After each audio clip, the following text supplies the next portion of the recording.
Voici un témoignage de votre ignorance qui, au lieu de servir d'excuse à votre iniquité, ne fait que la démontrer plus clairement. C'est que tous ceux qui autrefois avaient la même haine et la même ignorance que vous ont cessé de nous haïr en cessant d'ignorer aussitôt qu'il leur est arrivé de nous connaître. Que dis-je? Ils sont devenus eux-mêmes ce qu'ils haïssaient, et ils ont commencé de haïr ce qu'ils avaient été. Tant il est vrai que vous gémissez à l'aspect du nombre toujours croissant des chrétiens. La ville en est assiégée, répétez-vous à grands cris, dans les champs, dans les châteaux, dans les îles, partout des chrétiens. Vous voyez avec douleur tous les sexes, tous les âges, toutes les conditions venir à nous pour vous laisser dans la solitude. Et cependant, cette désertion elle-même ne vous suggère pas la pensée qu'il y a là-dessous quelque merveille cachée. Il ne s'élève en votre âme aucun doute. Vous ne voulez point en faire l'expérience de plus près. La curiosité naturelle à l'homme s'arrête là seulement. Vous aimez mieux ignorer parce que vous haïssez déjà, comme si vous saviez bien qu'avec l'examen, vous cesseriez de haïr. Il y a plus. Si vous n'étiez pas aveuglé par la haine, vous reconnaîtriez qu'il est raisonnable de renoncer à votre injustice passée. Si après que notre cause aura été informée, vous la reconnaissez mauvaise, vous garderez votre haine. Au moins, vous nous haïrez avec connaissance de cause. Avez-vous honte de devenir meilleur ou dédaignez-vous de vous excuser? Je sais bien quel argument vous avez coutume d'opposer à notre nombre qui grossit tous les jours. L'engouement de la multitude, dites-vous, n'est pas une présomption que l'objet vers lequel elle court est un bien. On connaît la propension des esprits pour les nouveautés dangereuses. Que de transfuges de la vertu vont se jeter dans les sentiers du vice. Quelques-uns le font de bonne foi, d'autres cèdent à la nécessité des temps.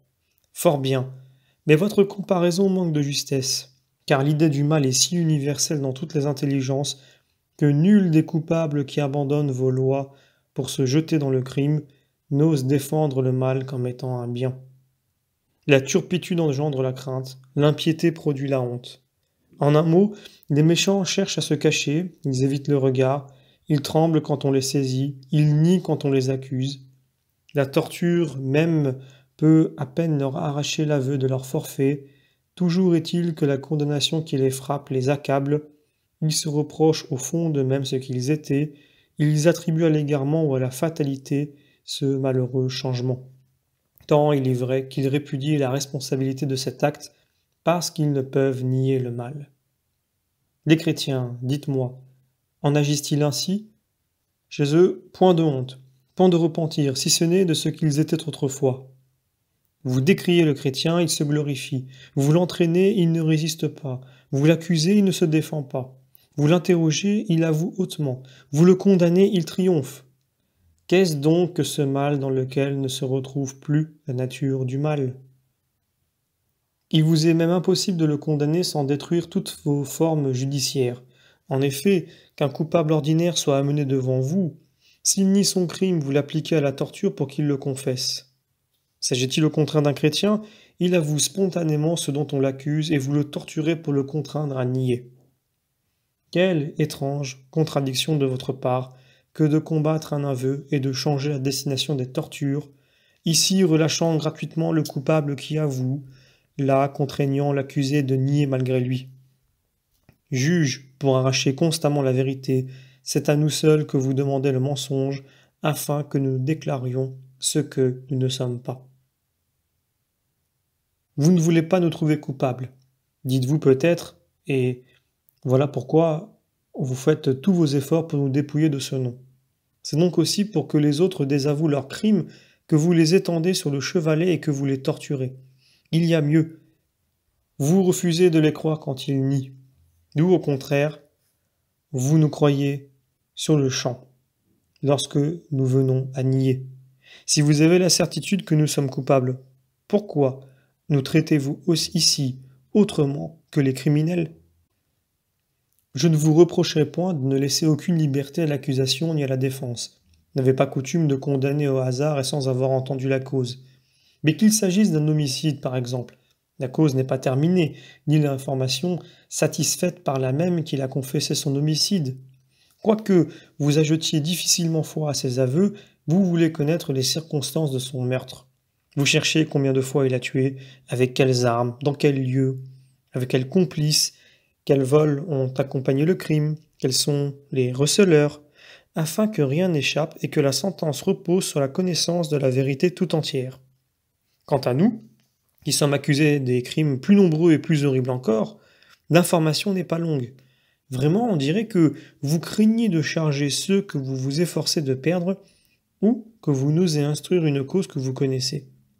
Mais votre perversité n'en éclate que mieux, si vous nous forcez de nier des crimes dont vous ne doutez pas. Laissons de côté les formes judiciaires. Il conviendrait bien plus à votre aime, non pas de nous contraindre à nier, de peur de soustraire à la justice ceux que vous haïssez, mais de nous forcer à confesser chacun de nos crimes, afin que votre ressentiment puisse se rassasier de nos tortures, quand on saura évidemment combien de festins impies a célébré chacun de nous, combien de fois il a commis l'inceste sous le voile des ténèbres. Que dirais-je encore? Puisqu'il s'agit d'anéantir notre race, il faudrait étendre l'information à nos associés et à nos complices. Il faudrait traîner devant les tribunaux les égorgeurs d'enfants, les cuisiniers et les chiens eux-mêmes qui donnent le signal de ces noces. L'affaire serait éclaircie. Il y a plus. Les spectacles en deviendraient plus piquants. Avec quel empressement on accourait au cirque pour assister au combat d'un chrétien qui aurait dévoré une centaine d'enfants. Puisque l'on nous accuse de monstruosités si révoltantes, il serait bon de les mettre en lumière de peur qu'elles ne parussent incroyables et que la haine publique ne se refroidit à notre égard, car la plupart ne croient qu'à demi ces horreurs, répugnant à se persuader que la nature, à laquelle est interdite la chair de l'homme, puisse chercher un aliment digne des bêtes féroces. Vous donc qui vous montrez si scrupuleux investigateur quand il s'agit de délits bien moindres, mais qui oubliez votre zèle aussitôt que nous sommes accusés d'atrocités qui surpassent la plus révoltante barbarie, soit en refusant de recevoir l'aveu auquel doivent toujours viser les juges, soit en n'instruisant pas la cause, qui est le premier devoir avant de condamner. N'est-il pas manifeste par là que tout notre crime consiste dans le nom que nous portons? Cela est tellement vrai que, si la vérité de nos crimes était constatée, on nous condamnerait en les désignant, et la sentence s'exprimerait ainsi. Un tel a été convaincu d'homicide, d'inceste, ou de tout autre crime qu'on nous impute. Qu'il soit suspendu à la croix ou livré aux bêtes. Or, vos sentences ne portent rien sinon qu'il s'est déclaré chrétien. Ce n'est pas le nom d'un crime qui nous condamne, c'est le crime d'un nom. Aussi, voilà tout le motif de la haine qui se soulève contre nous. C'est notre nom qui est en cause. Je ne sais quelle force mystérieuse l'attaque par votre ignorance. Vous ne savez pas qui nous sommes et vous ne voulez pas le savoir. De là vient que vous ne croyez pas à une innocence qui peut se prouver et afin de ne pas croire à une innocence qui se prouverait facilement, vous refusez l'enquête juridique afin qu'un nom odieux demeure sous le poids d'une prévention perpétuelle. Cela est si vrai qu'on nous contraint de nier pour nous obliger de renoncer à un nom que l'on hait. Aussitôt que nous l'avons renié, nous sommes libres et l'impunité nous est acquise. Dès lors, plus d'infanticides, plus d'incestueux, tous ces crimes ont disparu avec notre nom. Et puisque nous en sommes sur cette matière, vous, qui cherchez avec tant de violence à détruire un nom, dites-nous donc quels peuvent être le crime, l'offense et la faute d'un nom. Nous vous opposons tous les jours cette prescription. Vous n'avez pas le droit de juger sur un crime imaginaire qui n'est point mentionné dans vos codes, qui n'est point défini dans vos actes d'arrestation, qui n'est point exprimé dans vos sentences. Montrez-moi un juge qui préside au débat, une cause que l'on instruit, un accusé qui répond ou qui avoue et un avocat qui plaide, alors je dirais qu'il y a un coupable. Mais quand il s'agit de la valeur d'un nom, si l'on fait le procès à un mot, si l'on accuse un terme, je ne vois pas ce que l'on peut reprocher à un terme ou à un mot, sinon d'être barbare, de funeste présage, inconvenant pour qui le prononce, ou dur pour qui l'entend. Tous les crimes des mots s'arrêtent là. Ils ne peuvent être coupables que de barbarisme, de même que les phrases de solécisme ou de tours vicieux. Mais le nom de chrétien équivaut, dans son sens, à onction. Ainsi, ce nom que vous nous appliquez souvent sans comprendre, car vous ne connaissez même qu'imparfaitement notre nom, ne respire que bonté, que douceur. C'est donc un nom innocent que vous persécutez dans des hommes innocents, un nom qu'articule aisément la langue, qui ne choque point l'oreille, qui n'est point fatal à l'homme, ni de mauvais présage pour la patrie. Un nom enfin qui est grec comme bien d'autres, sonore dans ses éléments et agréable dans sa signification. Vous le voyez, un nom ne peut être châtié ni par le glaive, ni par la croix, ni par la dent des bêtes féroces. Mais une secte, répondez-vous, doit être punie dans le nom de son auteur. D'abord, il a été reçu de tout temps qu'une secte porte le nom de celui qui l'a fondée. Les philosophes ne s'appellent-ils pas pythagoriciens ou platoniciens, du nom de leur maître, de même que les médecins desÉristrates et les grammairiens des Aristarques?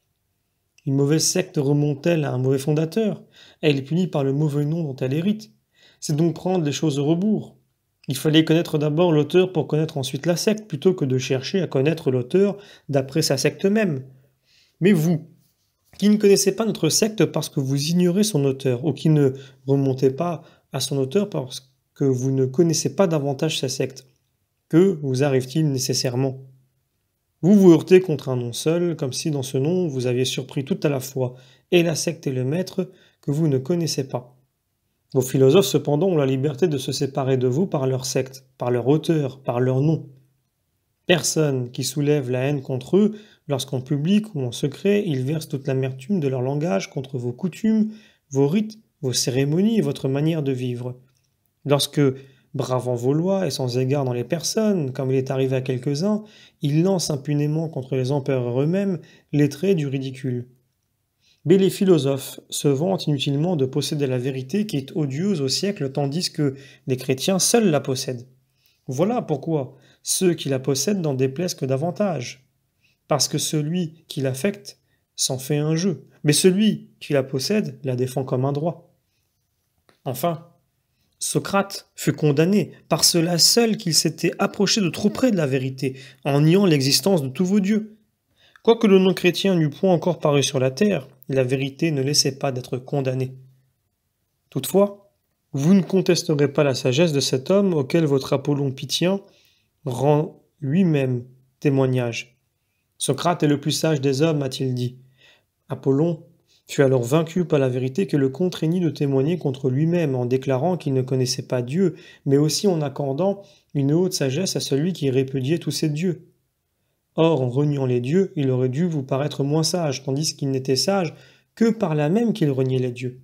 C'est ainsi que vous en usez d'ordinaire avec nous. C'est un excellent homme que Lucius Titus. Il est seulement dommage qu'il soit chrétien. Je m'étonne, dit un autre, qu'un homme aussi raisonnable que Gincéjus se soit fait chrétien. Grâce aux ténèbres de leur démence, ils louent ce qu'ils voient, ils blâment ce qu'ils ignorent, et ce qu'ils voient, ils l'empoisonnent par l'injustice d'un blâme fondé sur l'ignorance.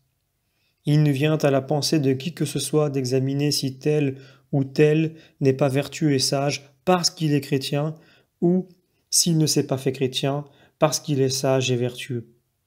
Il serait plus raisonnable au moins de juger ce qui est inconnu d'après ce qui est connu, que de préjuger ce qui est connu d'après ce qui est inconnu. Ils ont vu des hommes qui étaient méchants, vifs, sans aveu, avant d'embrasser le non-chrétien. Ils s'étonnent de les trouver corrigés, mais ils aiment mieux s'étonner que les imiter. D'autres résistent avec tant d'opiniâtreté qu'ils vont jusqu'à lutter contre les avantages qu'ils peuvent retirer de la participation à ce nom. Je connais plusieurs époux tellement inquiets de la vertu de leur femme qu'ils ne pouvaient entendre les rats trotter dans l'appartement sans frémir et se livrer à leurs soupçons. Ils n'eurent pas plutôt découvert la cause d'une régularité nouvelle pour eux et d'une assiduité sans exemple jusque-là, qu'ils leur offrirent toute espèce de liberté et promirent de n'être plus jaloux à l'avenir, aimant mieux avoir pour femme une prostituée qu'une chrétienne. À eux, il était permis de devenir plus mauvais, à leurs femmes, il n'était pas permis de devenir meilleurs. Ailleurs, un père déshérita un fils dont les désordres ne lui donnaient plus aucun sujet de plainte. Un maître jeta dans les fers un esclave dont il ne pouvait se passer auparavant. Aussitôt que l'on découvre un chrétien, on aimerait mieux un coupable. En effet, notre discipline se manifeste par elle-même et nous ne sommes trahis que par nos vertus. Lorsque les méchants s'accusent par leur perversité, pourquoi donc faut-il que nous seuls, contrairement aux lois de la nature, nous soyons réputés les plus pervers des hommes par notre innocence? Par quel signe caractéristique nous distinguons-nous en effet de tous les autres si ce n'est par la sagesse primordiale qui nous défend d'adorer, comme des dieux, des ouvrages sortis des mains de l'homme? Par cette modération, en vertu de laquelle nous nous abstenons du bien d'autrui. Par cette pudeur qui nous interdit même la souillure du regard, par cette miséricorde qui nous porte à la compassion pour les indigents, par cette vérité elle-même qui nous rend si odieux, par cette liberté pour laquelle nous savons mourir. Voulez-vous connaître les chrétiens? Appelez devant vous ces témoins. Vous dites, mais l'on rencontre parmi vous des esclaves de l'avarice, de la luxure, de la méchanceté et de la violence. Nous ne le contesterons pas de quelques-uns. Toutefois, il suffit pour absoudre notre nom que nous ne soyons pas tous vicieux, et même que ce soit le plus petit nombre. Prenez le corps le plus beau ou le plus pur. Il s'y trouvera toujours quelques taches et quelques imperfections. Le ciel lui-même ne brille jamais d'une sénérité assez entière pour qu'on n'y voit pas flotter quelques vapeurs légères. Une petite tache sur le front ne sert qu'à mieux faire ressentir la blancheur et la netteté de tout le visage. L'exception, dans ce qu'elle a de défectueux, sert de témoignage à la bonté de la règle. Avoir prouvé que quelques-uns des nôtres sont vicieux, ce n'est pas avoir prouvé que les chrétiens le sont. Demandez plutôt quel mal on reproche à notre secte.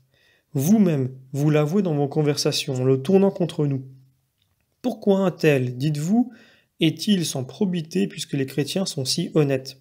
Pourquoi est-il si dur puisque les autres sont miséricordieux? Tant il est vrai que vous rendez témoignage à la vertu des chrétiens, puisque si vous en trouvez un qui soit vicieux, vous vous en étonnez. Il y a bien loin d'une imputation à un nom, d'une opinion à une vérité.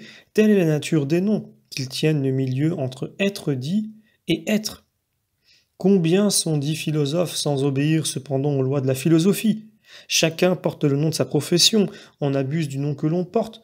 Lorsqu'en le séparant des devoirs qu'impose la profession, on déshonore par contre-coup la vérité en prenant un nom mensonger.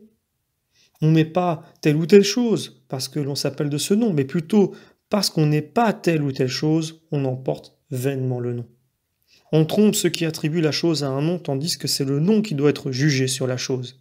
Toutefois, les hommes ainsi décriés ne sont plus des nôtres, ils ne fréquentent plus nos assemblées, ils ne prient plus avec nous, ils sont entrés dans vos rangs par leurs vices, nous ne voulons même plus rien avoir de commun avec ceux que votre cruauté et vos supplices ont forcés d'apostasier. Or, nous admettrions plus volontiers parmi nous ceux qui ont abandonné notre loi malgré eux, que ceux qui l'ont trahi volontairement. Mais d'ailleurs, vous n'avez aucun droit de nommer chrétiens ceux qui renient les chrétiens eux-mêmes, qui ne savent pas ce que c'est que de se renier. Toutes les fois que votre conscience, témoin de sa secrète ignorance, est refoulée comme tenue à la chaîne par ses déclarations et ses réponses, que la vérité nous suggère d'elle-même, vous vous réfugiez tout hors d'haleine auprès de l'humble autel que l'on appelle l'autorité des lois. Le législateur, dites-vous, ne frapperait pas les chrétiens s'il n'était convaincu de leur scélératesse. Pourquoi donc alors les exécuteurs des lois n'exigent-ils pas aussi cette conviction, comme cela se pratique pour tous les autres crimes? Les lois ont beau les condamner, la peine n'est appliquée qu'autant qu'ils sont prouvés. S'agit-il par exemple d'un homicide, d'un adultère, la loi les a condamnés d'avance. On commence par discuter le fait, quoique tous connaissent quel est le fait en question. Les lois punissent le chrétien, d'accord. Le crime commis par le chrétien doit être prouvé. Aucune loi ne s'oppose à l'information. Que dis-je? L'information est l'auxiliaire de la loi. Comment observerez-vous la loi si vous fermez les yeux à ce qu'elle prescrit, si vous fermez les yeux à ce qu'elle défend, puisque vous êtes dans la puissance de connaître quelles sont vos obligations? Point de loi qui ait en soi-même la conscience de sa propre justice. C'est à ceux dont elle réclame la soumission de la reconnaître pour juste. D'ailleurs, une loi est naturellement suspecte du moment qu'elle décline la preuve. On peut donc regarder comme juste, respectable et digne d'être mise en vigueur les lois contre les chrétiens, tant qu'on ignore qui elles poursuivent, mais une fois qu'on le sait, convaincu alors d'une flagrante injustice, il faut les répudier avec leur cortège de glaives, d'échafauds et de lions. Une loi injuste n'a pas droit au respect, or, si je ne me trompe, on révoque en doute la justice de certaines lois, puisque tous les jours, vous en adoucissez la rigueur et la cruauté par des délibérations et des sentences nouvelles. D'où vient, me direz-vous, que vous êtes en si mauvais renom qui justifie en quelque sorte le législateur?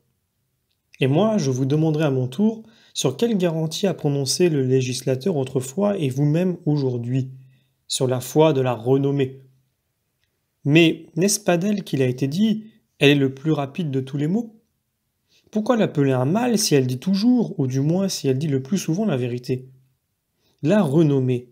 Mais lors même qu'on apporte la vérité, elle ne renonce point à la fantaisie du mensonge, mêlant le faux avec le vrai, ajoutant, retranchant, confondant et dénaturant toute chose. Mais que dis-je?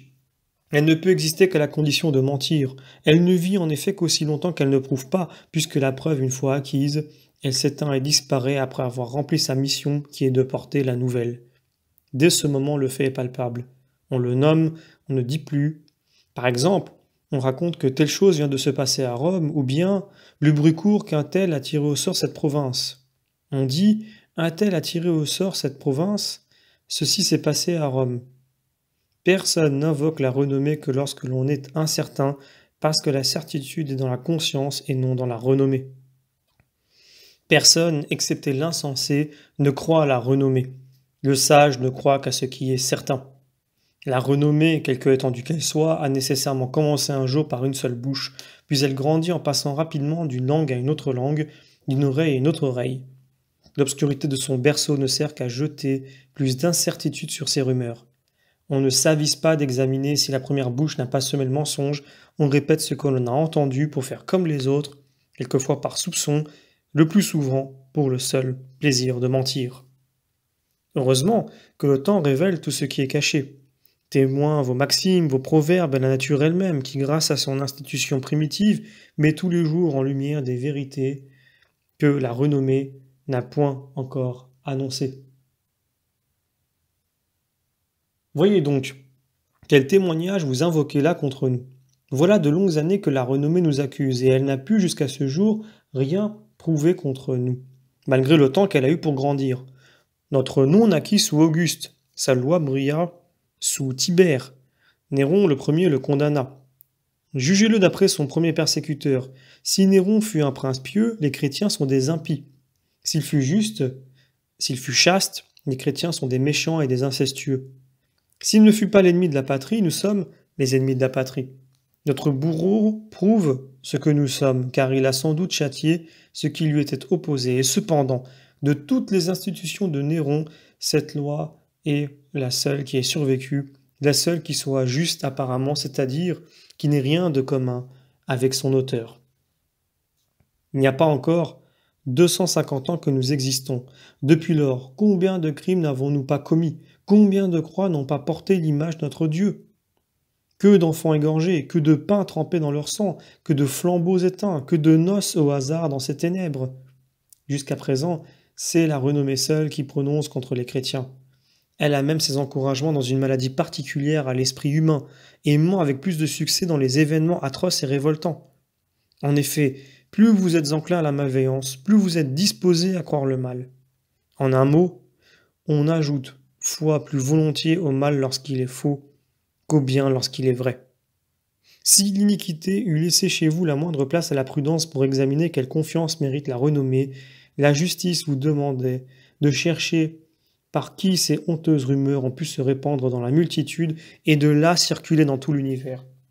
Assurément, elles ne sont pas venues des chrétiens eux-mêmes, puisque d'après la loi et la règle imposée à tous les mystères, ils sont obligés de garder le secret, à plus forte raison quand il s'agit de mystères si horribles que les divulguer ce serait attirer sur nous un juste et prompt supplice par l'inadversion des hommes.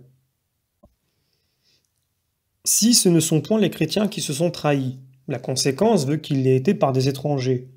Mais je vous le demande, quelle foi méritent des étrangers puisque les mystères les plus justes et les plus légitimes évitent le regard d'un étranger quel qu'il soit? Ceux que la loi proscrit prendront-ils moins de précautions? Il y a mieux. Des étrangers sont moins portés à respecter des mystères qu'à les dénaturer. Direz-vous que la curiosité de nos serviteurs a surpris ces infamies en regardant à travers les fentes de nos cavernes? Eh bien, que leurs serviteurs les aient trahis. Qu'en conclure? Sans doute, il n'en est pas qui d'ordinaire nous trahissent davantage, surtout si ce sont des actions tellement révoltantes que la justice de l'indignation ait rompu tout lien de fidélité et ne puisse garder le silence sur des infamies qui ont épouvanté le regard et fait frémir la conscience. Mais ici, n'est-il pas bien étonnant encore que celui qui avait si bien acquis le droit de parler à la face de tous ne soit pas empressé de prouver ce qu'il avançait, et que celui qui avait entendu n'ait pas cherché à voir? En effet, il y a même récompense pour le délateur qui prouve ce qu'il dénonce, et pour l'auditeur qui fournit la preuve de ce qu'il a entendu. Voilà précisément ce qui a eu lieu, dites-vous. On a surpris une première fois les chrétiens. Après la dénonciation, les preuves, on a tout vu, tout entendu, de là vient votre mauvaise réputation. Alors, certes, voilà qui surpasse tout sujet d'étonnement. Quoi? Nous avons été surpris une fois et nous continuons toujours. C'est car apparemment nous sommes corrigés. Mais il n'en est rien. Nous portons le même nom, nous gardons la même foi, nous devenons de jour en jour plus nombreux, d'autant plus haïs que s'accroît notre multitude, la haine s'étend avec la matière de la haine. Mais quand le nombre des coupables grossit, pourquoi donc le nombre des délateurs ne grossit-il pas avec les crimes? Ce que je n'ignore pas, c'est que nos réunions sont maintenant connues. Vous savez quel jour et en quel lieu nous nous rassemblons. Aussi sommes-nous surveillés, assiégés et comme captifs jusqu'au milieu de nos réunions. Eh bien, qui jamais est survenu lorsque les restes d'un enfant, à demi dévoré, fumaient encore? Qui jamais a surpris sur un pain ensanglanté la trace de nos dents? Qui jamais, apportant soudain un flambeau au milieu de nos ténèbres, a découvert les vestiges, je ne dirais pas de quelque inceste, mais de la moindre action déshonnête? Si nous obtenons à prix d'or qu'on ne produise point au grand jour ces horreurs, pourquoi nous accable-t-on de toutes parts? On ne peut plus dès lors nous dénoncer. Qui, en effet, vend ou achète la révélation de quelque crime sans les preuves du crime lui-même? Mais pourquoi des espions ou des témoins étrangers, puisque vous pouvez nous arracher l'aveu public de nos crimes, soit en nous les exposant après en avoir été vous-même les témoins sans en les découvrant plus tard, si on vous les cache aujourd'hui? Vous ne l'ignorez pas, ceux qui veulent se faire initier ont coutume de se présenter devant le maître ou le chef des sacrifices. Allez le trouver, et il vous dira: il faut que vous apportiez un enfant qui vagisse encore, afin que nous l'immolions, et un peu de pain pour le tremper dans son sang. Il vous faudra en outre des flambeaux que doivent renverser des chiens attachés l'un à l'autre, puis encore des lambeaux de chair pour jeter à ces animaux. Vous n'oublierez pas non plus votre sœur ou votre mère. Mais, si vous n'en avez pas, qu'arrivera-t-il? Il est probable que vous ne serez pas reçu chrétien. Or, je vous le demande à vous-même, de telles accusations peuvent-elles être écoutées quand elles sortent d'une bouche étrangère? Mais elles ne sont pas l'ouvrage d'un seul. Il est impossible d'en connaître tous les auteurs. On commence par calomnier, puis vient un second qui ajoute les festins sanglants. Un troisième parle d'union incestueuse. L'ignorance accepte. Jamais ils n'ont rien appris des mystères chrétiens. Il est impossible cependant qu'ils ne connaissent pas des rites que devront pratiquer ceux qui l'introduisent. D'ailleurs, combien n'est-il pas ridicule que des profanes sachent ce qu'ignore le prêtre? Comment donc se fait-il qu'aucun de ceux qui sont nouvellement initiés garde le silence sur nos festins de tieste, sur nos mariages d'Oedipe, sans en être épouvanté aussitôt et courir les dénoncer au peuple? Mais non, il paraît qu'à peine instruits de ce qui se passe chez nous, ils s'y affectionnent, bientôt plus que leur maître même. Si l'on ne parvient à prouver aucune de ces monstruosités, il faut que notre religion renferme quelque chose de bien sublime pour qu'elle puisse vaincre le dégoût de pareilles horreurs. Ô nation, 1000 fois digne de pitié, approchez. Voilà que nous vous offrons les preuves de notre initiation. À ceux qui croient et obéissent, notre loi promet la vie éternelle. Elle menace en même temps les profanes et les rebelles d'un supplice sans fin dans les flammes éternelles. C'est pour l'une ou l'autre de ces destinées qu'elle prêche la résurrection des morts. Nous discuterons ce dernier dogme plus tard quand il sera temps. En attendant, croyez comme nous, car je suis pressé de savoir si vous êtes prêts à marcher par les mêmes crimes que nous. Viens, ô homme, qui que tu sois, plonge le fer dans la gorge de cet enfant, ou si c'est là le ministère d'un autre, contemple tranquillement une âme qui meurt avant d'avoir vécu. Trempe, il le faut, ton pain dans ce jeune sang. Mange-le gaiement. À table, examine bien où sont assises ta mère et ta sœur. Ne l'oublie pas, afin qu'au moment où tomberont ces ténèbres qui mettent à l'épreuve la sagacité des assistants, tu ne te trompes pas en te précipitant sur une étrangère. Si tu n'es pas incestueux, tu n'as rien fait. Après cela, tu auras mérité la vie éternelle. Réponds-moi donc, veux-tu de l'éternité à ce prix? Mais non, tu ne le crois pas. Quand même tu le croirais, j'affirme que tu n'en voudrais pas. Et quand même tu en voudrais, tu ne le pourrais pas. Pourquoi d'autres le pourraient-ils si vous autres ne le pouvez pas? Pourquoi ne le pourriez-vous pas si d'autres le peuvent? Ce serait acheter trop cher l'impunité et même l'éternité, vous écriez-vous. Et nous donc, croyez-vous que nous soyons déterminés à les acheter à tout prix? Les chrétiens ont-ils d'autres dents? Ont-ils une autre bouche? Sont-ils autrement organisés pour l'inceste? Il n'en est rien que je sache. Il nous suffit de différer de vous par la connaissance de la vérité. Mais non, on nous regarde comme une troisième race d'hommes. On nous prend pour des synopes, des sciapodes ou enfin des antipodes qui viennent de dessous terre. Si vous attachez quelque sens à ces mots, expliquez-nous ce que vous entendez par la première et la seconde race, afin que nous sachions ce qu'est la troisième. Un certain Psaméticus s'imagina avoir trouvé un moyen ingénieux pour découvrir le peuple qui appartenait à la première race. Il prit, dit-on, 2 enfants nouveau-nés et les fit nourrir par une femme à laquelle il avait auparavant fait arracher la langue, afin que ces 2 élèves, entièrement éloignés de la voix humaine, au lieu de former leur idiome d'après les sons qu'ils entendaient, parlent d'après eux-mêmes et indiquent par un mot échappé à la nature quelle était la plus antique nation. Or, le premier mot qu'ils prononcèrent fut « békos ». Et comme il signifie « pain » dans la langue phrygienne, on en conclut que les Phrygiens étaient le plus ancien de tous les peuples. Peut-être n'est-il pas hors de propos de vous démontrer l'impossibilité d'un pareil fait, pour vous prouver à quelle fable ridicule vous ajoutez foi pendant que vous fermez les yeux à la vérité. Qui croira, en effet, qu'une femme put vivre après qu'on lui eut arraché la langue, cet organe de la vie, et qu'on la lui eût coupé jusque dans la racine, de manière à blesser la gorge à l'intérieur, lorsqu'il est déjà si dangereux de la blesser à l'extérieur. Ajoutez à cela que le sang vicié a dû retomber dans la poitrine et qu'enfin la suspension prolongée de toute espèce d'aliment aurait infailliblement amené à la mort. Eh bien, d'accord. Elle a pu vivre guérie par les remèdes d'une phénomèle dont les plus habiles expliquent le mutisme, non par la mutilation de sa langue, mais par la honte de l'outrage qu'elle avait subi.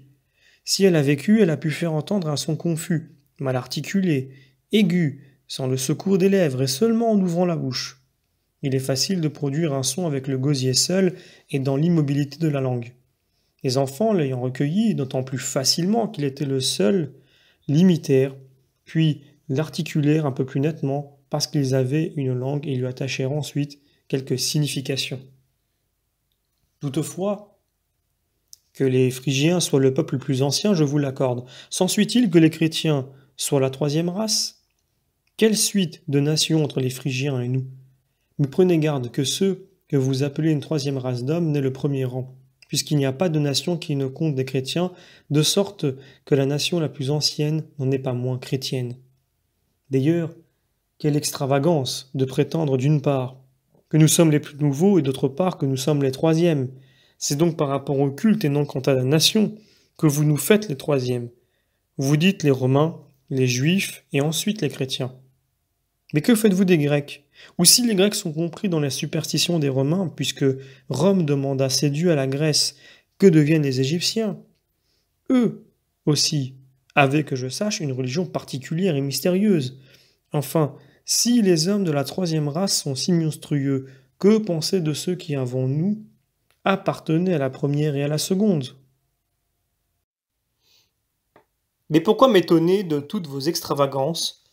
quand le même docteur du mensonge vous en a inculqué 1000 autres de forme naturelle, identifiées avec nous et pleines de malice? Reconnaissez avec moi quelle est votre démence, quoiqu'elle ne m'étonne pas. Vous nous accusez d'être la cause de toutes les calamités particulières ou publiques qui vous surviennent. Le Tibre est-il débordé? Le Nil est-il resté dans son lit? Que le ciel s'arrête, que la terre tremble, que la guerre dévaste vos champs, que la famine ravage vos cités?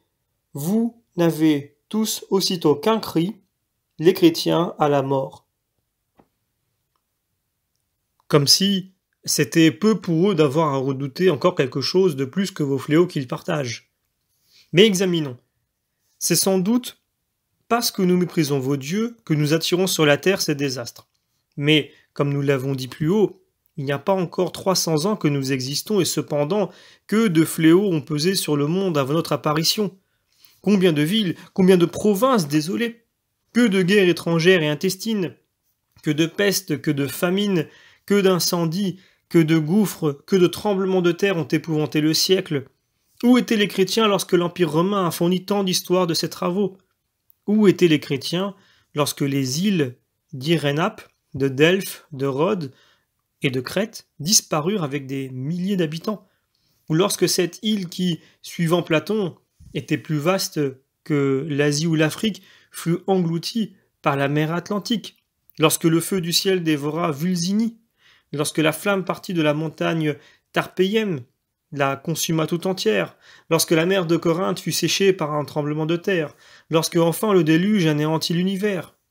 Où étaient alors, je ne dirais pas les chrétiens, contenteurs de vos dieux, mais vos dieux eux-mêmes, postérieurs à ce désastre, ainsi que le prouvent les lieux et les cités dans lesquelles ils naquirent, où ils demeurèrent, où ils furent ensevelis, et même qu'ils bâtirent de leurs mains?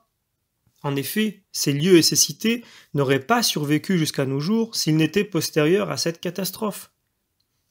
Mais vous vous souciez peu de parcourir les témoignages des temps que l'on dénature pour vous tromper, ne fût-ce que pour absoudre vos dieux du reproche d'injustice, s'il est vrai qu'ils châtient ceux qui les honorent à cause de ceux qu'ils méprisent.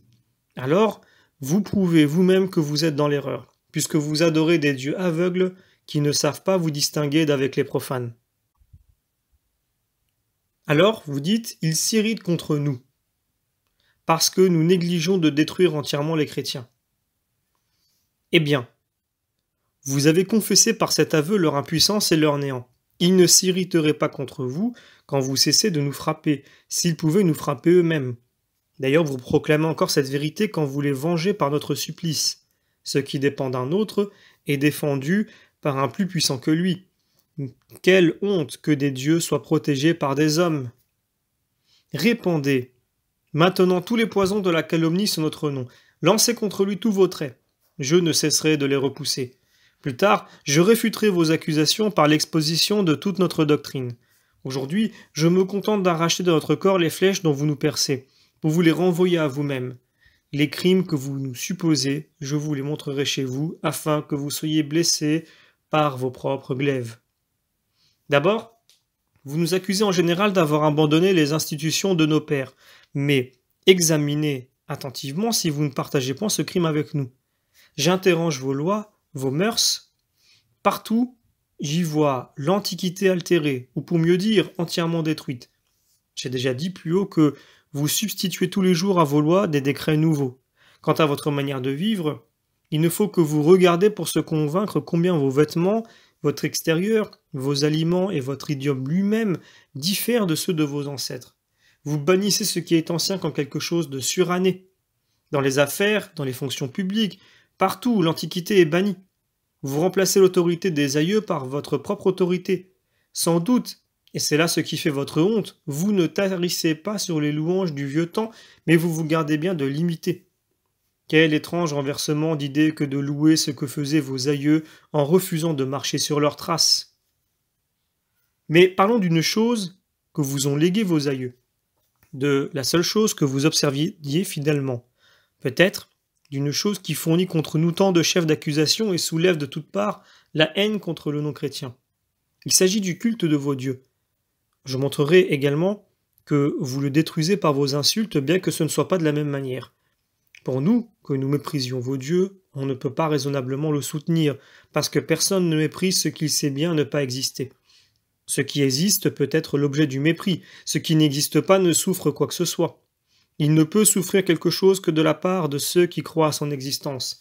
C'est donc vous qui êtes coupable, vous qui croyez et méprisez, vous qui adorez et dédaignez, vous qui respectez et insultez. Il est facile de vous en convaincre. D'abord, puisque vous adorez les uns un Dieu, les autres un autre, il est clair que vous méprisez ceux que vous n'adorez pas. La préférence pour l'un ne peut aller sans la répugnance pour l'autre. Tout choix renferme une répudiation. Opter entre plusieurs, c'est dédaigner celui pour lequel vous n'avez point opté. Mais il y a tant de dieux, répondez-vous, qu'il est impossible que tous soient adorés par tous. Il suit de là que, dans l'origine, vous avez commencé par les insulter, puisque vous en avez établi un si grand nombre que tous ne peuvent être adorés. Les plus sages, même les plus éclairés de vos ancêtres, dont vous ne voulez point abandonner les institutions, se sont montrés plus d'une fois impies envers la personne de vos dieux. Je suis un imposteur s'il n'est pas vrai qu'il ait été défendu à ce général qui, sur le champ de bataille, avait voué un temple au dieu Alburnus, de le lui consacrer avant que le Seigneur eût ratifié son vœu. C'est ce qui arriva à Émilius. N'est-ce pas donc une impiété? Que dis-je? N'est-ce pas le plus sanglant des outrages que de soumettre à la fantaisie de la volonté humaine des honneurs rendus à une divinité, de sorte qu'il n'y a de Dieu qu'autant que le Sénat l'a permis? Souvent les peuples censeurs ont aboli un dieu sans le consentement du peuple. Il est avéré que les consuls, appuyés de l'autorité du Sénat, chassèrent non seulement de Rome, mais de l'Italie tout entière. Bacchus, avec ses mystères. Varron nous apprend que Sérapis, Isis, Harpocrate et Anubis furent mis à la porte du Capitole et que leurs statues renversées par le Sénat ne furent relevées que par la violence du peuple.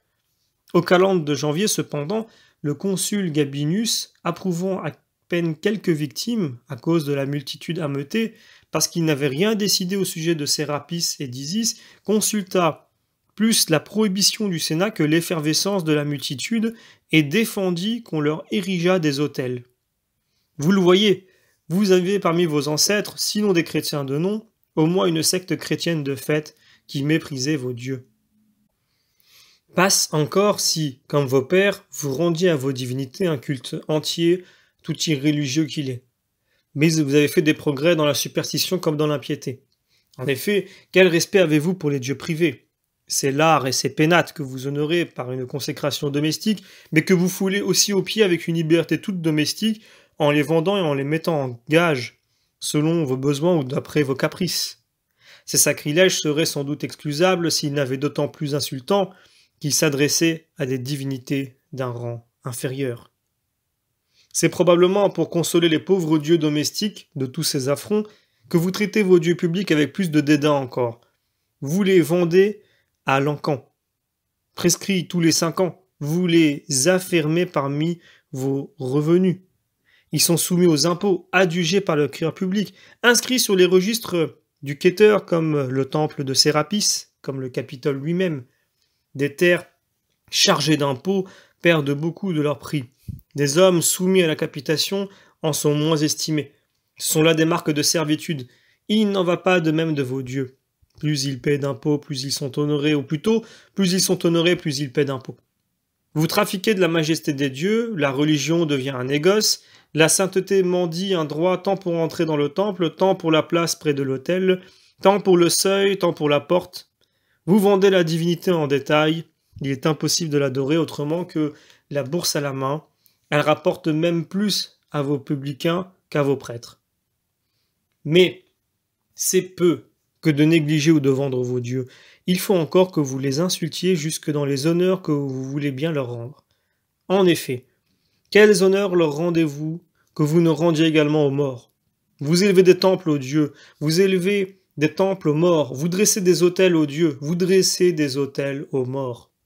Vous y gravez des inscriptions de même nature, vous donnez de part et d'autre à leurs statuts les mêmes formes, appropriées à leur génie, à leur profession, à leur âge. Saturne y est représenté comme un vieillard, Apollon comme un adolescent, Diane est vêtue en jeune vierge, Mars en soldat et Vulcain en forgeron. Il n'est donc pas étonnant que vous offriez aux morts les mêmes victimes et les mêmes parfums qu'aux dieux. Mais comment vous défendre de l'affront que vous faites à vos dieux en les assimilant à des morts? Il est bien vrai que vous assignez aussi à vos rois des sacerdoces, des cérémonies religieuses, des chars sacrés, des solisterniums, des lectisterniums, des jours de naissance et des jeux. Vous avez raison puisque le ciel leur est aussi ouvert, mais cela est encore un outrage de plus pour les dieux. D'abord, il ne convient pas de mettre déjà au rang des dieux ceux qui ne le deviendront qu'après leur mort.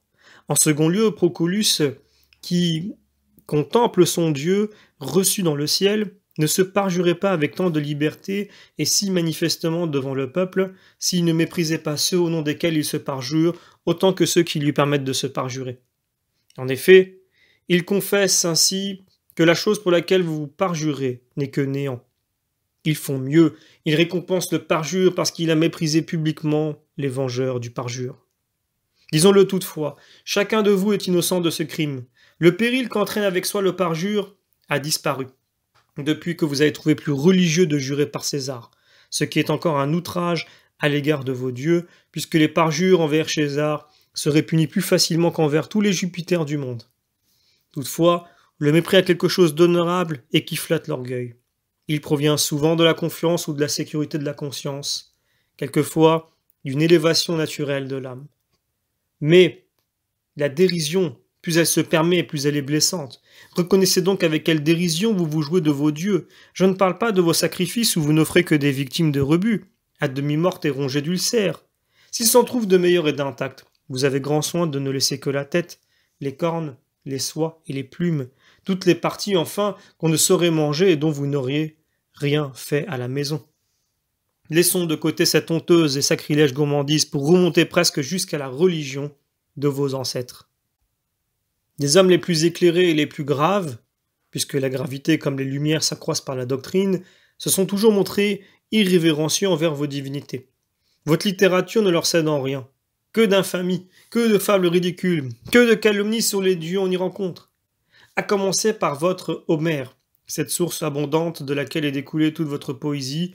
Plus vous lui rendez dommage, plus vous insultez à vos dieux, puisque vous glorifiez si fort celui qui s'est joué d'eux. Nous nous souvenons encore de notre Homère.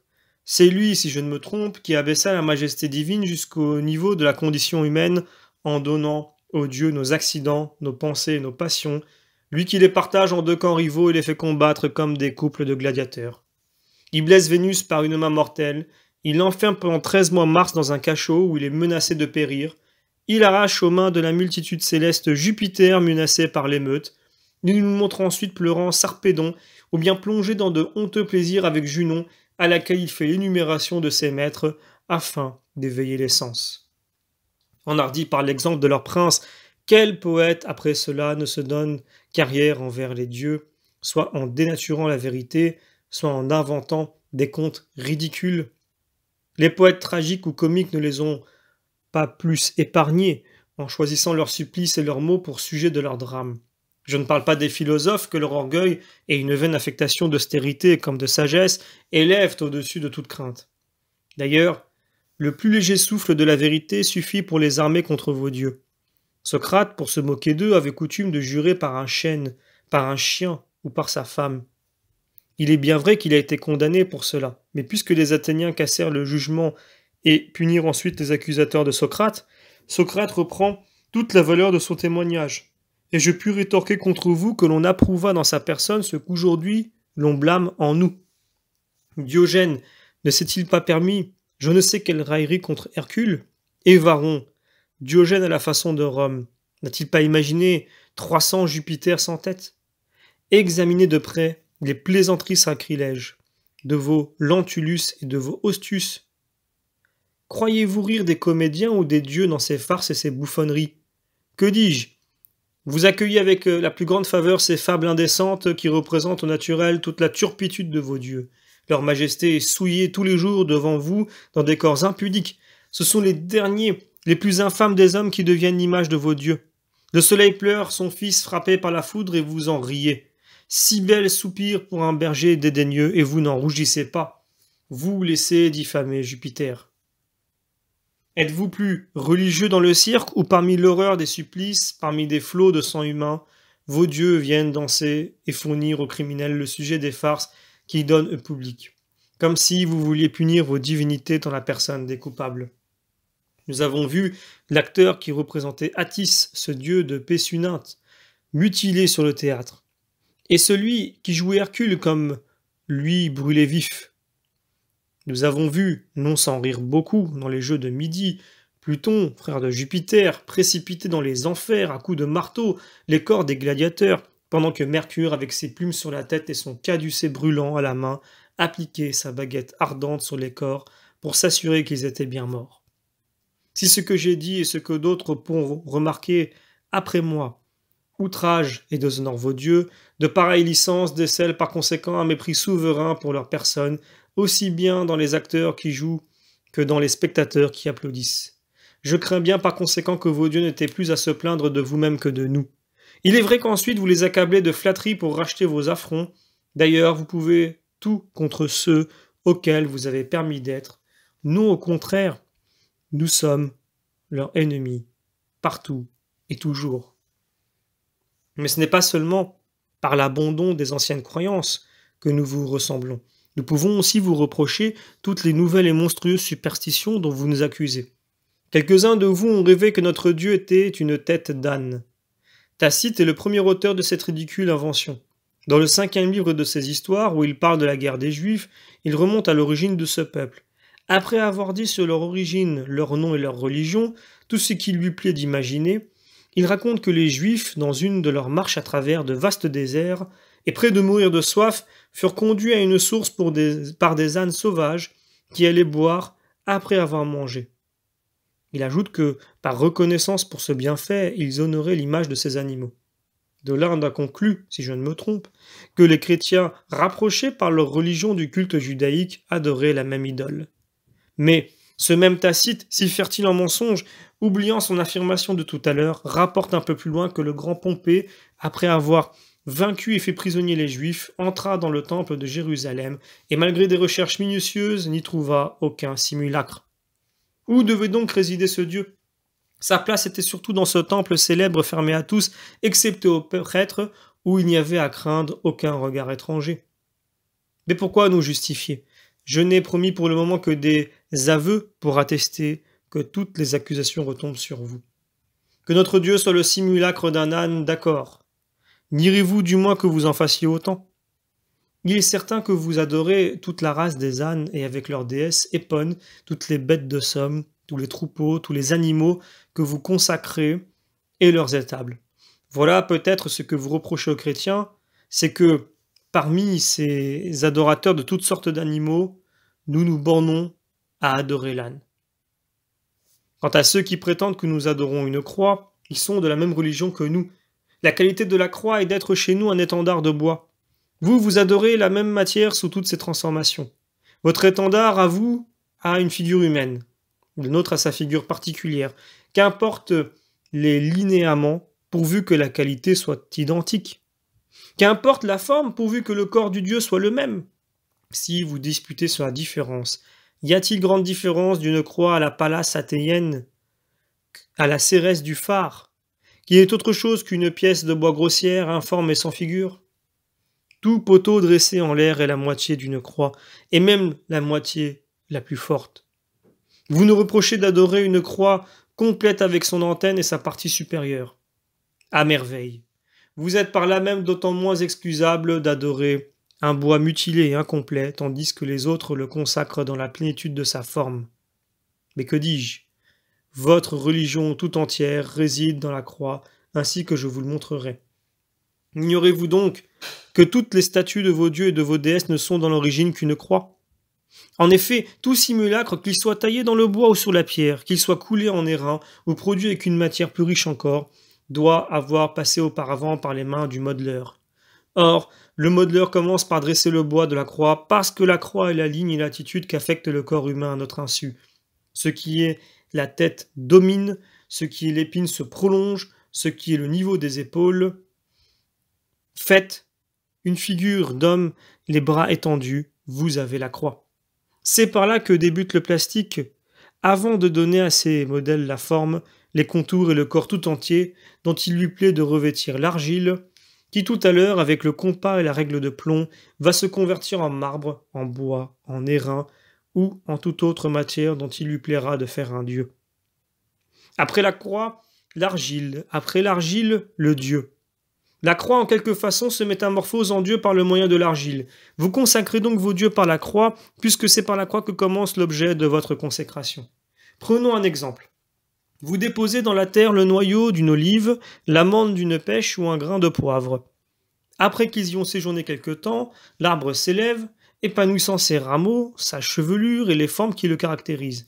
Si vous le transplantez ou si vous prenez de ses branches pour en greffer un autre, à qui imputerez-vous ce qui provient de ce mode de propagation? Ne serait-ce point à ce grain, à ce noyau ou à cette amande? En effet, puisque le troisième degré se rattache au second et le second au premier, le troisième se confond avec le premier en passant par le second. Il n'est pas besoin de nous arrêter longtemps sur ce point, puisque, en vertu d'une prescription naturelle, tout genre, quel qu'il soit, rapporte son principe à l'origine et que le genre est compris dans l'origine, ainsi que l'origine renfermée dans le genre. Si donc dans le principe de vos dieux, vous adorez l'origine des croix, voilà le noyau et le grain primordial de qui est venue parmi vous cette forêt de simulacres. Nous en avons tous les jours des exemples. Vous adorez les victoires, divinités d'autant plus augustes qu'elles sont une source de joie, mais en adorant les victoires, vous adorez les croix qui sont au milieu des trophées. Vos armées révèrent leurs enseignes, jurent par elles, les préfèrent même à Jupiter, ces images superbes, cet éclat de l'or, ces étoffes précieuses et ces voiles qui flottent autour de vos drapeaux et de vos étendards, qui sont aussi sacrés pour vos armées que les dieux eux-mêmes, sont destinés à enrichir et à décorer les croix. Vous rougissez, ce semble, de les adorer nus et sans ornement. D'autres, avec un peu plus de vraisemblance et de raison, s'imaginent que le soleil est notre Dieu, soit parce qu'ils savent que nous nous tournons vers l'Orient pour prier, soit parce que le jour du soleil est pour nous un jour de joie et de fête. Mais ne voit-on pas la plupart d'entre vous tournés vers le soleil levant, affectés d'adorer le ciel et de remuer les lèvres? N'est-ce pas vous, du moins, qui avez donné à un des jours de la semaine le nom de soleil? Ce jour-là, vous vous abstenez complètement du bain. Ou bien vous le différez jusqu'au soir, vous vous livrez au repos et au festin, toute chose que vous faites en vous éloignant de l'esprit de votre culte pour vous rapprocher des religions étrangères. Car les Juifs célèbrent des fêtes, des shabbats, des banquets avec des pains sans levain, des jeûnes avec des azimes, allument des flambeaux et offrent des prières expiatoires, quoique tout cela ne ressemble guère à vos dieux. Ainsi, pour quitter cette digression, de quel droit nous reprochez-vous d'adorer le soleil et d'avoir choisi le jour qui lui est consacré?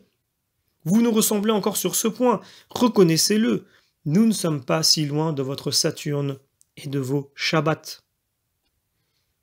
Mais il court sous notre Dieu une rumeur nouvelle. Il y a peu de jours que, dans cette cité, un des hommes les plus pervers, déserteur de sa religion et qui n'a de juif que la peau qu'il a perdue, après avoir subi la dent des bêtes féroces contre lesquelles il a loué son bras et tout son corps, a promené contre nous une image avec cette inscription Ono Kohet, qui veut dire race d'âne. Le monstre était vêtu de la toge, portant un livre à la main, armé de longues oreilles d'âne, avec un des deux pieds fourchus. La multitude de croire aussitôt sur la parole du juif. N'est-ce pas de cette engeance que partent toutes les infamies dirigées contre nous? Dans toute la ville, il n'est plus bruit que d'Ono Kohet. Quoique cette calomnie soit née d'hier, qu'elle n'ait pas pour elle l'autorité du temps et qu'elle tombe d'elle-même, rien que par la bassesse de son auteur, je l'accueille volontiers pour vous renvoyer l'accusation. Voyez donc, si là encore vous ne méritez pas les mêmes reproches que nous. Peu importe sous quelle forme nous adorons des simulacres, pourvu que ce soit des simulacres. Vous avez des dieux à tête de chien, d'autres à tête de lion, de bœuf, de bélier, de bouc, des dieux cornus, des dieux à jambes de chèvre, à queue de poisson et de serpent. Que sais-je encore? Ceux-ci ont des ailes aux pieds, ceux-là au dos et à la tête. Pourquoi donc crier si haut contre notre idole unique? Il y a chez vous des milliers d'Onokohet. Si nous avons, vous et nous, des dieux de même nature, il s'ensuit que nos sacrifices et notre culte doivent peu différer. Nous allons vous convaincre encore par cette comparaison nouvelle. Nous sacrifions à la divinité par l'infanticide, dites-vous. Telles sont nos initiations. Pour vous, si vous avez oublié vos meurtres et vos infanticides, je vous les rappellerai en leur temps, car nous renvoyons beaucoup de choses à un autre moment pour ne pas répéter constamment les mêmes choses. En attendant, La ressemblance ne manque pas de plusieurs côtés, et si nous sommes infanticides à notre manière, vous ne l'êtes pas moins à votre façon, vous qui tuez les enfants aussitôt après leur naissance, quoique les lois vous l'interdisent. Mais de toutes les lois, il n'en est pas qui soient violées plus impunément, ainsi que tout le monde le pratique. Nous ne les immolons pas avec des rites sacrés ni en l'honneur d'un dieu, me direz-vous peut-être. Qu'importe ici le but. Vous ajoutez encore à la cruauté par le genre de mort. Vous les exposez au froid, à la faim, aux bêtes, ou bien vous les plongez dans l'eau pour les faire mourir plus lentement. Les différences que vous alléguez en votre faveur ne servent qu'à vous accabler davantage, puisque ce sont vos propres enfants que vous immolez. Vous êtes même d'autant plus coupable que vous n'avez pas l'excuse de la superstition. Ainsi, puisque vous nous accusez de sacrifices impies et que vous commettez les mêmes crimes dans des circonstances moins dures pour vous, il suit de là qu'en fait de voracité, nous nous ressemblons beaucoup. La vôtre est le fruit de votre impudicité, la nôtre vient de la barbarie. Nous ne sommes pas moins unis par la nature, attendu que l'impudicité et la cruauté ne vont jamais l'une sans l'autre. En deux mots, que faites-vous de moins, ou plutôt, que ne faites-vous pas de plus que nous? Est-ce convoiter médiocrement les entrailles de l'homme que de dévorer des hommes faits et des pubères? Est-ce sucer médiocrement le sang humain que d'attenter à ce sang qui vivra un jour? Est-ce vous repaître médiocrement d'un enfant que de l'immoler bien avant sa naissance? J'arrive maintenant à l'heure où s'éteignent les flambeaux, au ministère que nous prêtent des chiens et à ces ténèbres honteusement mystérieuses. Ici je crains d'être en défaut, car comment pourrais-je trouver contre vous de pareilles monstruosités? Toutefois, rendez hommage à la pudeur dont nous recouvrons nos incestes. Nous nous créons, comme vous le voyez, une nuit adultère pour ne pas souiller la véritable lumière ou la véritable nuit. Nous avons cru devoir épargner cette honte aux deux flambeaux de la terre. Nous cherchons même à faire illusion à notre conscience, car tout ce que nous commettons alors, nous ne le savons que trop. Vos incestes, à vous, se commettent en toute liberté, à la face du jour, à la face de la nuit, à la connaissance de tout le ciel, et pour comble de bonheur, ces mêmes incestes que vous commettez à la face du ciel tout entier, vous seuls les ignorez, tandis que nous, jusqu'au sein des ténèbres, notre conscience peut nous les reprocher. Les Perses, suivant le témoignage de Stésias, abusent sans scrupule de leur mère. Les Macédoniens se livrent publiquement aux abominations qu'ils ont approuvées. En effet, la première fois que leur Oedipe entra sur la scène, ils accueillirent par des éclats de rire et par des huées cet infortuné privé de la lumière. L'acteur qui jouait ce rôle interdit par ses vociférations ôta sur le champ son masque. « Maître, s'écria-t-il, vous aurais-je déplu ?»« Non, non, répondirent les spectateurs, tu joues parfaitement ton rôle. Ce n'est pas ta faute si un écrivain a imaginé ce conte ou si Oedipe a eu la folie de se crever les yeux. Subjugue ta mère. » Une ou deux nations, direz-vous, font à peine tache sur toute la terre. Pour nous, nous avons affecté jusqu'au soleil, souillé jusqu'à l'océan lui-même. Citez-moi une nation qui soit exempte de tout ce qui entraîne le genre humain à l'inceste. S'il en est une où vous ne rencontriez pas les actes de la chair et les nécessités, pour ne pas dire les passions de l'âge ou du sexe, la même nation qui sera étrangère à l'inceste le sera aussi à la volupté. S'il en est une qui, par une nature particulière, s'éloigne de la condition humaine jusqu'à n'être soumise ni à l'ignorance ni aux accidents, elle seule aura le droit d'adresser des reproches aux chrétiens. Mais vous, à défaut de peuple que le flux et le reflux de l'erreur poussent vers ce crime, jetez un moment les yeux sur vos débauches en l'air et vos prostitutions au hasard.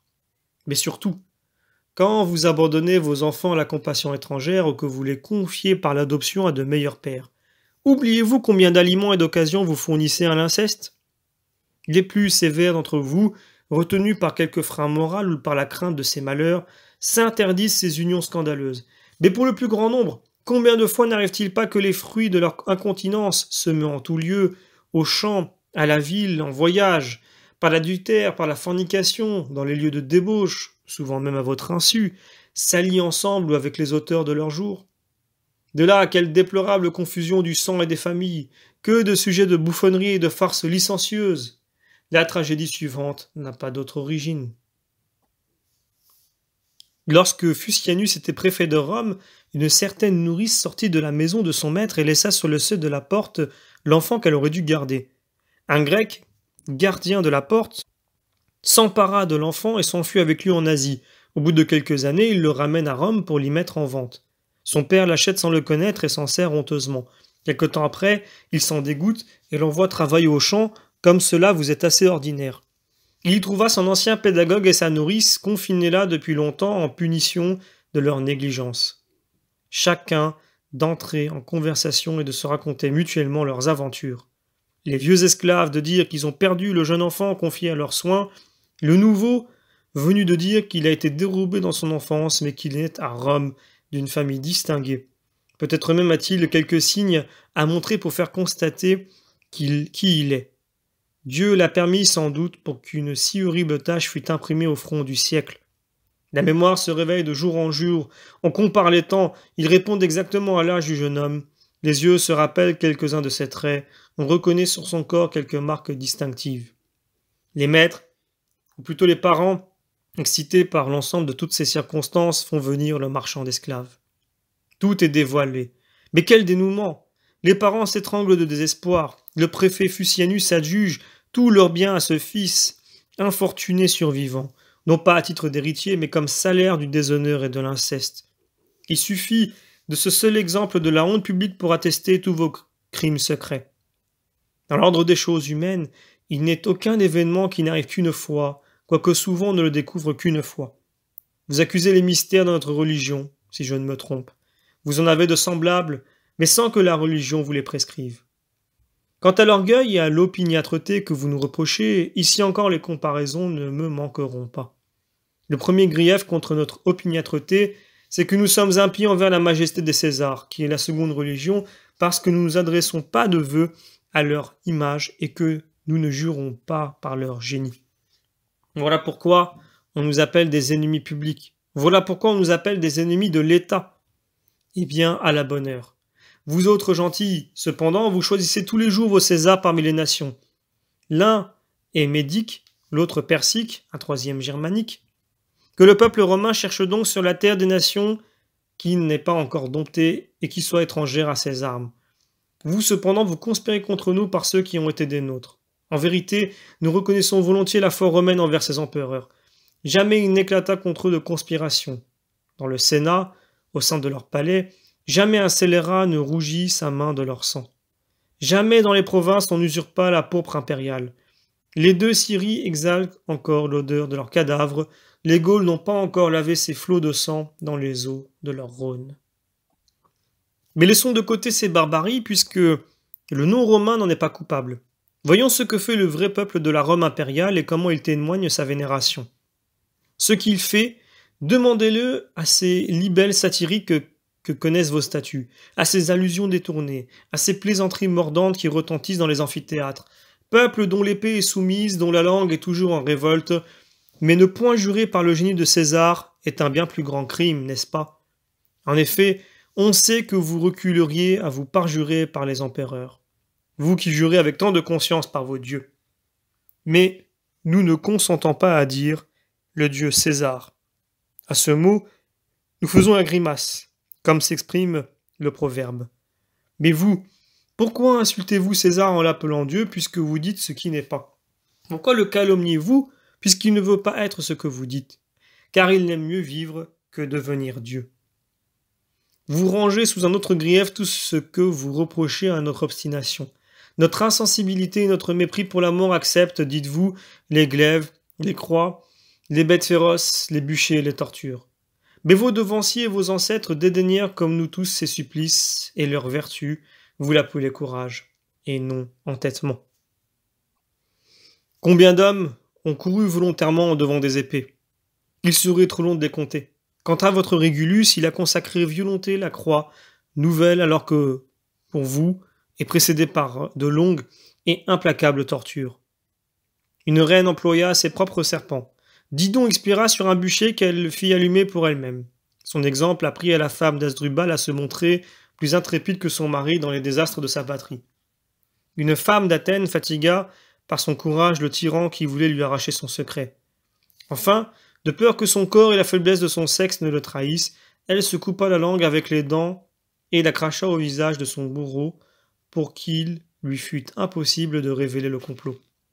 Chez les vôtres, vous appelez cette fermeté du nom de gloire, chez les nôtres, vous n'y voyez que stupide entêtement. Eh bien, détruisez la gloire de vos ancêtres pour avoir droit de nous détruire nous-mêmes. Ou seulement bornez-vous à rétracter aujourd'hui les louanges que vous donniez à vos pères, afin de nous les refuser pour les mêmes actes. Vous me direz peut-être que la dureté des temps où vivaient nos aïeux réclamait cette mâle et intrépide énergie. Aujourd'hui, au contraire, la tranquillité de la paix exige des mœurs plus douces et des dispositions plus pacifiques, même à l'égard des étrangers. Eh bien, poursuivez-vous, vous vous comparez aux anciens. Il faut donc que nous haïssions chez vous ce que nous n'approuvons pas, parce qu'il se trouve plus chez nous. Répondez ici à chaque espèce. Je ne demande pas des exemples qui se ressemblent par les mots. Si c'est le mépris de la mort qui a rendu vos ancêtres si renommés, ce n'est pas apparemment par amour pour la vie que vous offrez vos poitrines à l'épée des gladiateurs, mais vous donnez à la milice le nom de mort. Si une femme est devenue fameuse en se livrant à ses bêtes, tous les jours au milieu de la paix, on vous voit courir volontairement au devant des bêtes. Si aucun Régulus parmi vous ne plante plus une croix en terre pour y livrer son corps au clou, vous savez mépriser la flamme, depuis qu'un de vous faisait métier de se montrer, moyennant récompense dans une tunique embrasée. Si une femme brava les verges, il n'y a pas longtemps qu'un païen renouvelait cet exemple de courage sous les couteaux qui le frappaient. Ainsi, laissons de côté la gloire de Lacédémone.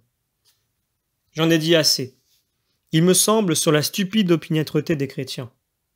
Si nous partageons ce reproche avec vous, il nous reste à examiner pourquoi ce mépris de la mort dans les uns et les autres. Notre obstination à nous est fondée sur notre foi. Nous croyons à la résurrection des morts. L'espérance de cette résurrection nous apprend à mépriser le trépas. Riez tant qu'il vous plaira de la stupidité de ces hommes qui meurent pour vivre, mais pour vous aider à mieux rire et à nous insulter de meilleur cœur, passez l'éponge, ou si vous l'aimez mieux, votre langue, sur tous vos monuments littéraires, qui affirment avec nous que les âmes reviendront habiter dans les corps. Et cependant, combien notre opinion est-elle plus raisonnable que la vôtre, puisque nous soutenons que les âmes rentreront dans les mêmes corps qu'elles animaient ici-bas, tandis que votre extravagance fait passer l'âme à un homme dans un chien, un mulet ou un paon. Nous croyons encore que Dieu jugera les hommes selon leurs œuvres après leur mort. Vous vous attribuez ce jugement à un Minos et un Rhadamante.